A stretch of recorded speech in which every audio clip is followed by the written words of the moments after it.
Um objeto impossível é uma figura em duas dimensões, a qual percebemos como sendo a projeção de um objeto em três dimensões. Só que esse objeto em 3D é totalmente nonsense. Ele não pode ser construído como um objeto sólido de fato na nossa realidade.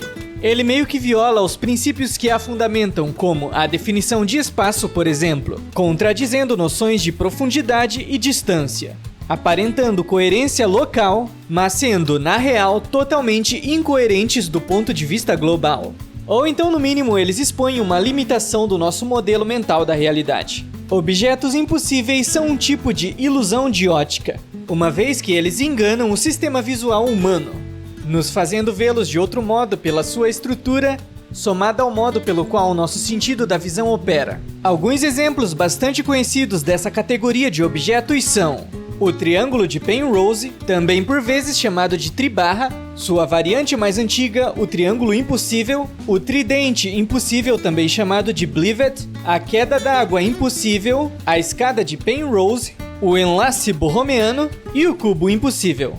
Os objetos impossíveis bugam a nossa mente pelo fato de que ela simplesmente não está inclinada a olhar para eles e enxergá-los pelo que eles realmente são: figuras em 2D.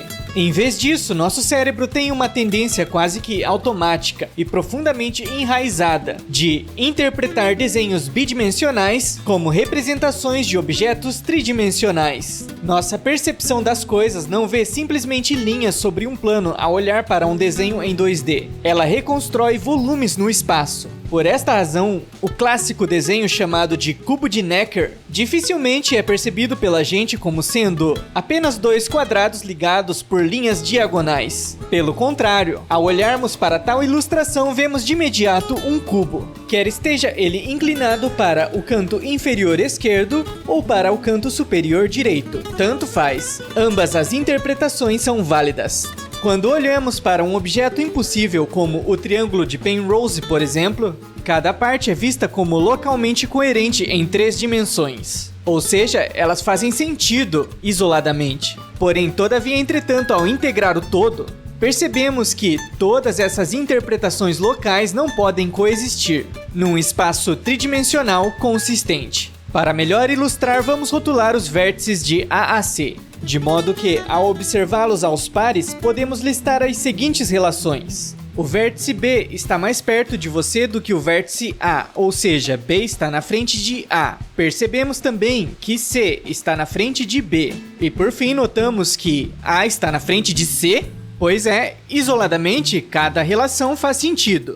Mas quando tomadas em conjunto, é que percebemos a inconsistência da interpretação da figura. Afinal, é como se estivéssemos dizendo que B está mais perto de você do que A e A está mais perto de você do que B, o que basicamente viola o princípio da não contradição da lógica. O que nos inquieta ao observarmos um objeto impossível não é apenas a sua impossibilidade, mas o colapso momentâneo do nosso modelo espacial interno. O cérebro tenta a todo custo manter uma reconstrução 3D estável da figura. Como falamos, ao focar em uma parte, a estrutura parece sólida, mas ao mover o olhar, a coerência se desfaz, de modo que somos forçados a revisar continuamente a natureza tridimensional do que estamos vendo. E ficar revisando isso incessantemente é que gera confusão. Ficamos presos em uma espécie de loop inferencial, com o nosso sistema visual tentando resolver algo que simplesmente não tem solução geométrica consistente, mas que insistentemente acreditamos ter em nosso modo automático. Em outras palavras, o incômodo não vem do desenho em si, vem da teimosia da nossa mente, que não desiste de atribuir volume ao que só é linha. Mas essa falha inerente ao funcionamento do nosso sistema visual é somente um pequeno preço que pagamos em troca de inúmeras vantagens trazidas por ele. Um pequeno exemplo de trade-off evolutivo. A nossa visão funciona desse modo porque vivemos em um mundo tridimensional, e para sobreviver em um mundo assim, é necessário que ela seja capaz de reconstruir profundidade a partir de informação bidimensional, uma vez que a retina recebe apenas um padrão plano de luz, uma imagem em 2D literalmente. Então, cabe ao nosso cérebro resolver o problema, como inferir volume a partir de uma projeção plana.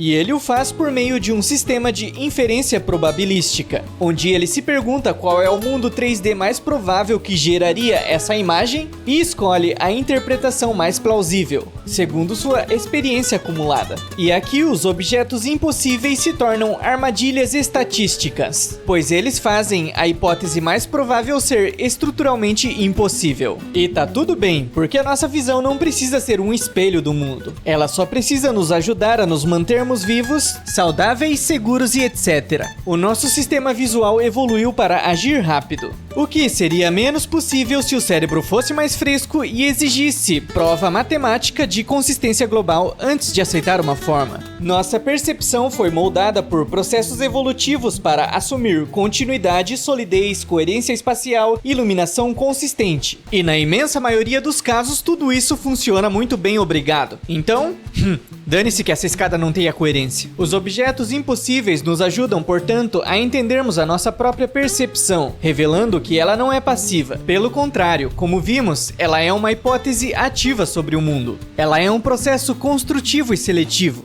Os estímulos sensoriais recebidos pelo olho são filtrados, organizados e interpretados pelo nosso cérebro com base em experiências, expectativas e necessidades, dando significado ao ambiente e influenciando decisões, sejam elas conscientes ou subconscientes. A percepção humana é, portanto, uma interação constante entre o que está fora e o significado interno que damos a eles. Para além dos exemplos mais simples de objetos impossíveis, cuja impossibilidade se torna aparente a nós após apenas alguns segundos de observação da figura, também existem aqueles onde a impossibilidade existe, mas de maneira mais sutil. Ela não é tão aparente, sendo até relativamente difícil de identificar, requerendo um examinar mais profundo acerca de sua geometria, um olhar mais atento para determinar sua impossibilidade. Na história da arte, o artista Marcel Duchamp foi um dos primeiros a retratar deliberadamente uma forma impossível em sua obra, a saber, uma pintura feita de guache e grafite,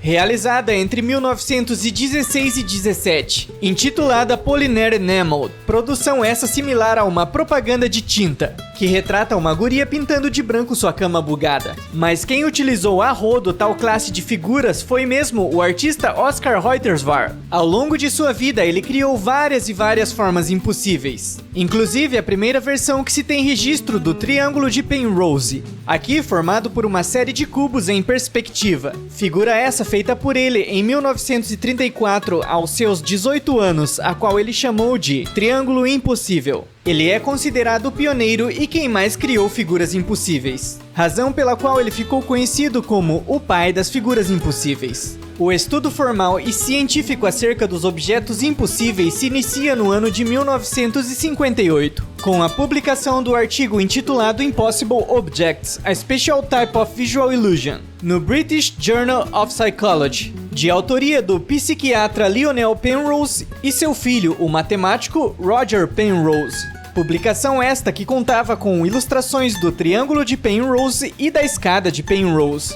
O artigo mencionava o artista M.C. Escher, cuja obra havia sido fonte de inspiração para eles na produção do artigo. Como eles desconheciam a obra do já citado Oscar, aqui é dito que houve uma reinvenção da figura, que a partir de agora ficaria conhecida como Triângulo de Penrose, na sua versão de barras contínuas e mais popular. O artista holandês M.C. Escher produziu muitos desenhos brincando com paradoxos de perspectiva. Isso já desde a década de 1930, mas foi somente no ano de 1957 que ele produziu de fato o seu primeiro objeto impossível, o famoso cubo com fitas mágicas. Após isso, ele produziu outras obras retratando construções impossíveis como Waterfall e Belvedere, contribuindo e muito para chamar a atenção do grande público para os objetos impossíveis. Alguns outros artistas que também produziram obras interessantes retratando figuras impossíveis são Jos de May, Shigeo Fukuda,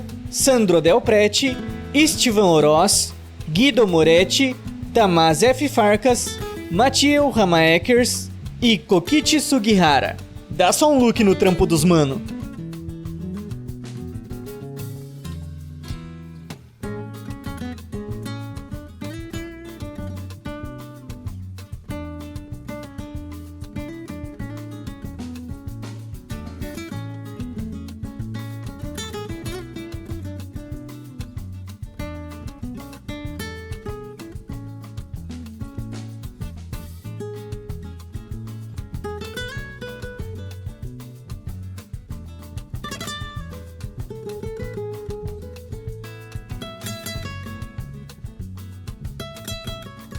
Bem louco.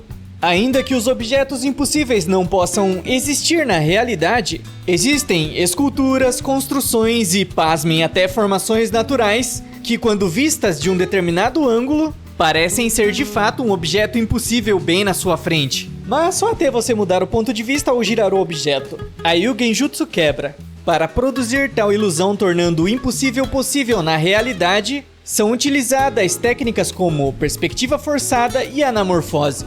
Resumidamente, se trata de escolher um ponto de vista fixo, projetar a forma 2D desejada a partir dele e então construir um 3D que gere essa projeção, quando observado da posição e ângulo escolhidos. Ou seja, é meio que fazer uma espécie de engenharia reversa da própria percepção humana. Finalizando, em se tratando de objetos impossíveis, a falha não está no objeto em si, também não está na matemática e muito menos na própria realidade. Ela apenas existe na nossa interpretação sobre tais objetos, onde cada parte faz sentido, mas não o todo.